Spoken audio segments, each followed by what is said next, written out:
Do you know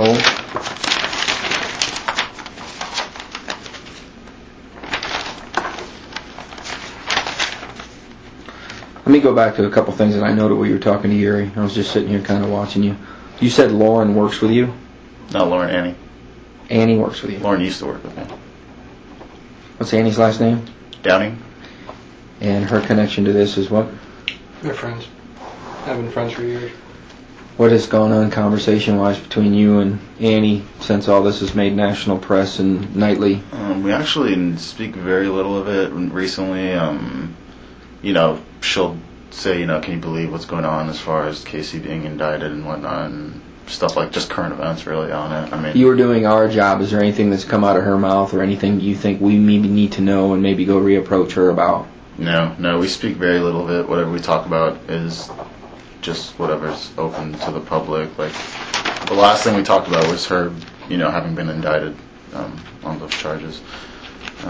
And she's never said anything to me that stuck out in my mind as being suspicious or anything like that. If I may, I know you guys work for, Ford, right? Mm-hmm. Did you used to work for Lexus by any chance? No. Do you know anyone who used to work for the Lexus dealership out of Winter Park in your circle of friends? No, not that I know. Okay. Okay, two things to start with. Number one, Lee Anthony. How often does he call you?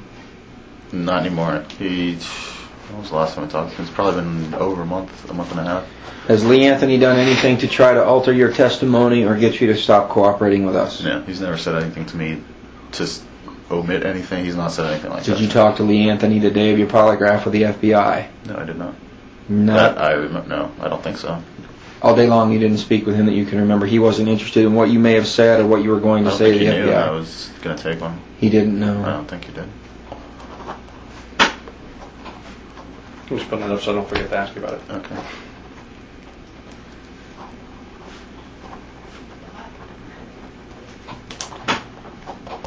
Okay.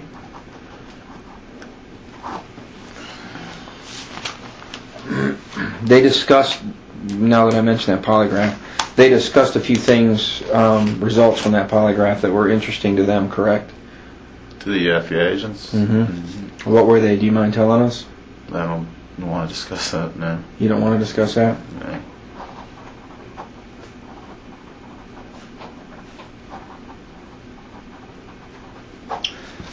I'm going to put underneath that computer issue as well. And I'll explain that to you here in a minute, okay? Okay. And we'll come back to number two. I have my own little crazy way of keeping my notes here. Number three.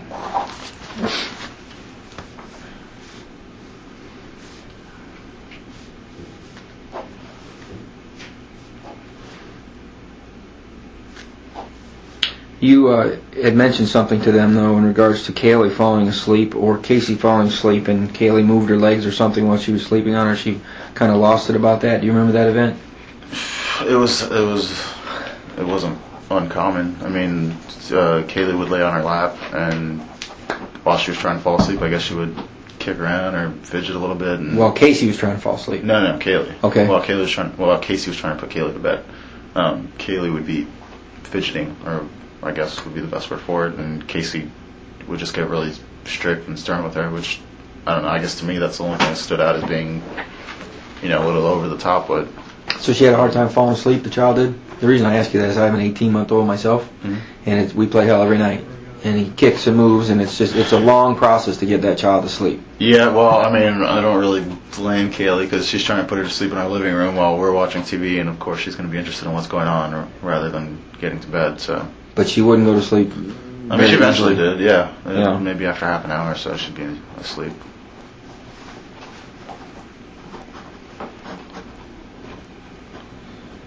And that was out of the 4 or 5 nights a week, most nights it all went down the same way?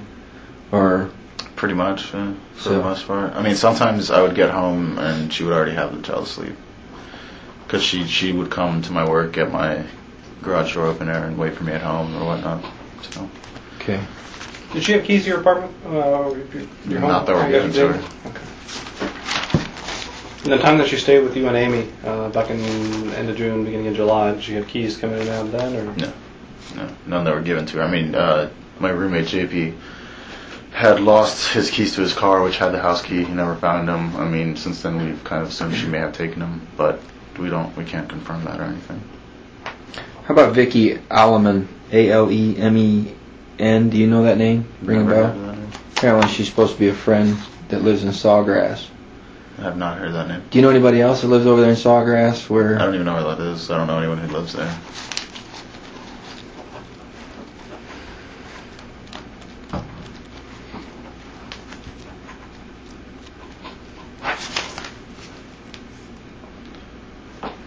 And you said something about Casey possibly that was you were her last chance to maybe settle down. Do you feel that way? What is this from? And that's not the hard topics you don't want to discuss about the FBI. That's just something you discuss with them prior to your polygraph, I guess. You know the ones that I'm trying to avoid from the FBI. This isn't one of them. The ones This one's that about. Can you say it again? yeah, you discussed with the agents over there that you felt maybe Casey identified you as being the last boyfriend she had a chance to settle down with. That was my own speculation on it. I mean, she never explicitly said anything like that to me. I just Reading into it? I guess, yeah. That was just one, I guess, theory that I thought of. I don't know how much credibility it has, but that's what I thought was a possibility.